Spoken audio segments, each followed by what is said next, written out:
Don Agapito el Apenado, de Joël Franz Roussel.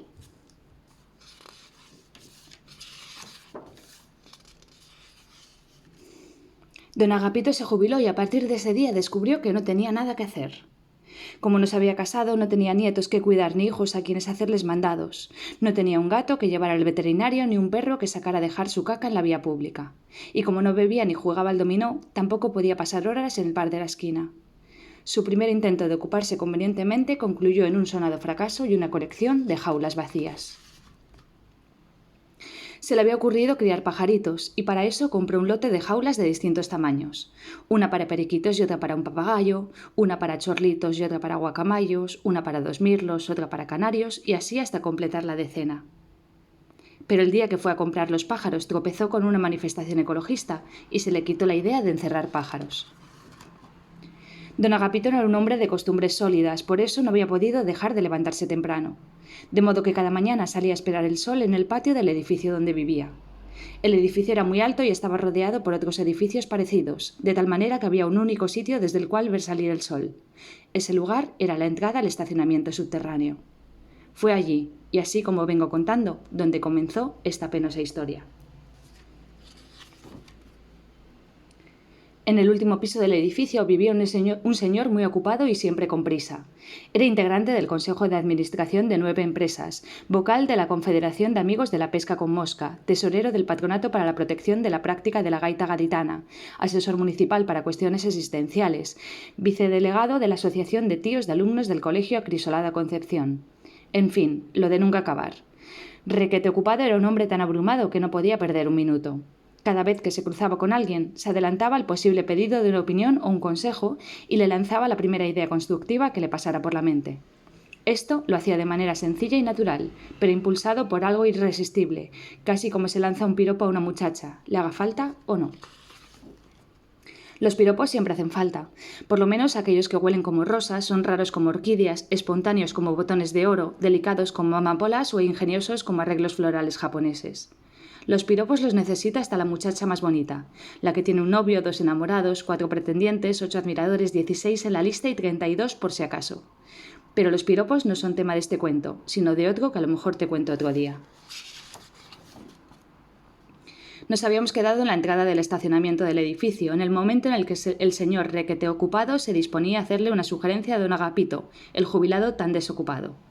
Y el consejo que le lanzó como una colilla de su mente portentosa fue: «Haga usted algo, buen hombre. Apénese, por ejemplo, por cualquiera de los múltiples problemas que yo tengo que postergar por falta de tiempo». El problema más visible del señor requete ocupado era que había decidido cerrar una de sus fábricas de helados en la Antártida, lo que dejaría sin trabajo a 400 pingüinos. Para alguien tan ocupado como él, ese era una pena pequeña, pero amarilla y lanuda, muy incómoda de llevar, y por eso se la soltó a don Agapito al pasar.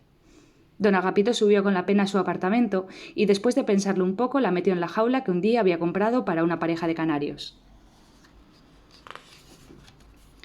En otro piso del edificio vivía una muchacha que trabajaba de noche y se levantaba tarde. Era cantante, bailarina o algo por el estilo en un bar del centro y tenía que estar siempre alegre, animosa y musical.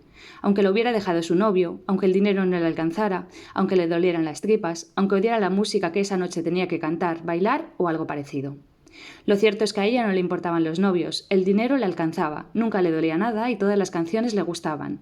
Pero cualquiera, el día menos pensado, tiene un problemita o un problemazo, y he aquí que a la vecina de don Agapito le ocurrió una desgracia terrible. Empezó a engordar.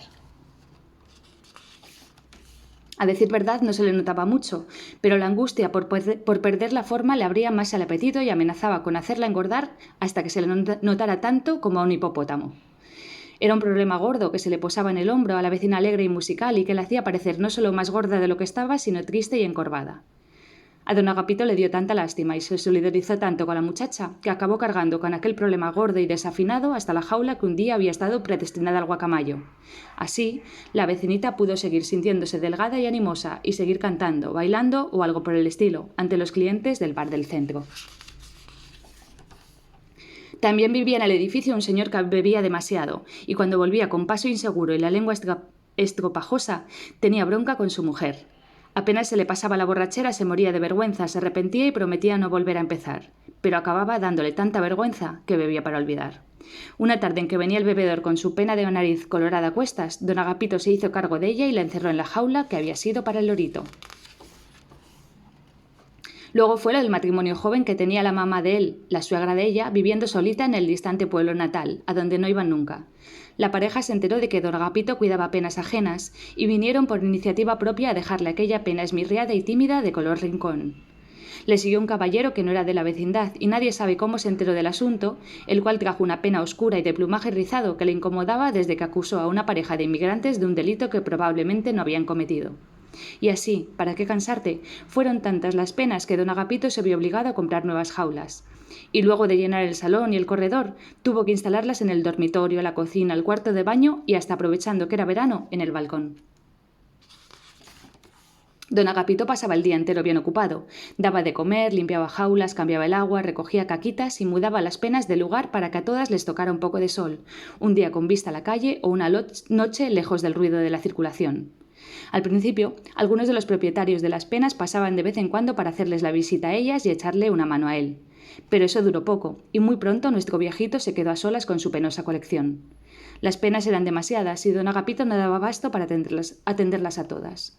Poco a poco empezó a oírse por todo el edificio la algarabía de las penas insatisfechas, comenzaron a verse demasiadas jaulas en el balcón y empezaron a percibirse malos olores. Las cosas se complicaron cuando don Aga empezó a tener problemas para alimentar a tanta pena. Porque no sé si lo sabes, a las penas no se les da granos, migas ni pedazos de fruta, y mucho menos alimentos enlatados de los que venden en los supermercados. Nada de eso. A las penas las alimenta uno con sus pensamientos. Y como Agapito ya no podía sentarse delante de cada una de las penas y dedicarle su diaria ración de pensamientos frescos, ocurrió lo que ocurrió. Una tarde don Agapito se detuvo ante la pena del señor requete ocupado, la amarilla y lanuda instalada en la jaula para canarios.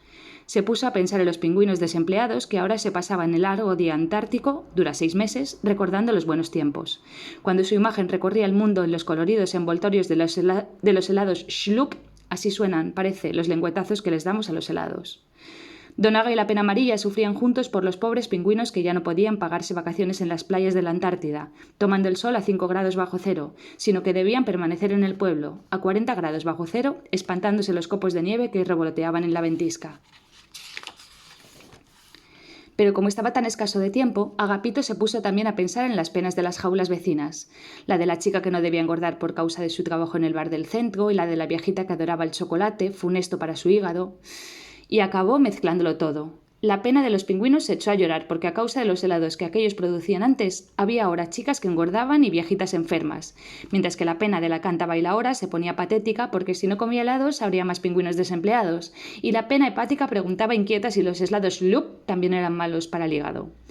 Por esa vez, don Agapito logró desenredar sus pensamientos y tranquilizar a las 3 penas. Pero aquellas confusiones fueron ocurriendo cada vez más a menudo y pronto apareció una pena nueva en la vida de nuestro héroe. Esta pena no tenía jaula. Por las noches se posaba como una gallina en el respaldo de la cama de don Agapito y durante el día lo perseguía por todo el apartamento. Pero él no conseguía verla porque ella siempre andaba escondiéndose. Era una pena penosa y lo único que Agapito conseguía era descubrir con el rabillo del ojo su reflejo en el espejo o su sombra en la alfombra. Era una pena sin forma, color ni presencia definidos, como una de esas pesadillas de las que no conseguimos acordarnos una vez despiertos, pero que nos dejan la angustia como un huevo anidado en mitad del vientre. Esta pena nadie se la había traído. Era una pena personal, la pena por no poder ocuparse debidamente de las penas ajenas. Y era tan grande, tan pesada, tan terrible que acabó ocupando todos los pensamientos de don Agapito. Fue eso lo que desencadenó la rebelión. Las penas hambrientas de pensamientos rompieron las jaulas y volaron en busca de sus dueños, provocando a su paso una verdadera tempestad de remordimientos. El señor requete ocupado estaba en el consejo de dirección de la más importante de sus empresas y no pudo vencer las ganas de contar a los accionistas que el cambio climático aumentaba la demanda de helados, por lo que podían emplear nuevamente a todos los pingüinos. El matrimonio que tenía abandonada la suegra de ella, o madre de él, o a la inversa, ¿qué demonios importa? Sintió unas ganas enormes de ver a la viejita, y con el automóvil lleno de regalos corrieron a 180 km por hora hasta el pueblo natal. La cantabailaora del bar del centro se despertó en plena madrugada, y aunque era su día de descanso, empezó a ensayar la danza de vientre, para la que es imprescindible tener unos kilitos de más. Y así por el estilo. Claro que no todo el mundo encajó bien el regreso de su pena. Algunos hicieron como que no se daban cuenta, o acaso tenían el alma tan negra que ya no veían sus sentimientos ni aunque estos les taparan el sol y les mordieran los dedos. Y ni siquiera faltó quien tuvo el descaro de venir corriendo a ver a don Agapito, diciéndole: «Don Aga, mire lo que se le escapó de la jaula». Pero don Agapito sabía ahora lo que era tener una pena propia y comprendió que la única manera de librarse de ella era atacándola de raíz, con decisión y franqueza. Así que puso en el periódico este anuncio: «Cultive sus penas en casa. Curso de entrenamiento intensivo. Profesor discreto y experimentado. Regalo la jaula». Y se sentó a esperar alumnos.